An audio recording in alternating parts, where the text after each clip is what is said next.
meron kang problema, ang utos pala, manalangin. Huwag kang mabalisa, sabi ng Diyos. Manalangin ka lang. Ipakilala mo sa Diyos sa pamamagitan ng panalangin at daing yung mga bagay na kailangan mo. May kalakip na pagpapasalamat. At ang kapayapaan ng Diyos na di masayod ng pag-iisip, mag-iingat sa inyong mga puso at inyong pag-iisip kay Kristo. Pagka tayo naging mapanalanginin, lagi kang nakikipag-usap sa Diyos, hindi ka na makatiis dun sa kaaway mo, hindi ka magwawala, mananalangin ka. Pag inaapi ka, manalangin ka. Pag may problema ka, manalangin ka. Sabi ng Biblia, sa pananalangin natin, ang Diyos pala, ang pangunahing iniingatan, puso't pag-iisip.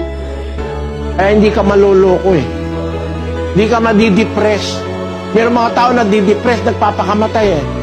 Pero ang isang tapat na lingkod ng Diyos, hindi ka madidepress. Kahit maraming problema, hindi ka madidepress. Ang unang-unang iniingatan ng Diyos, yung puso at pag-iisip. Ang kailangan lang, huwag kang mawawalan ng tiwala sa Diyos.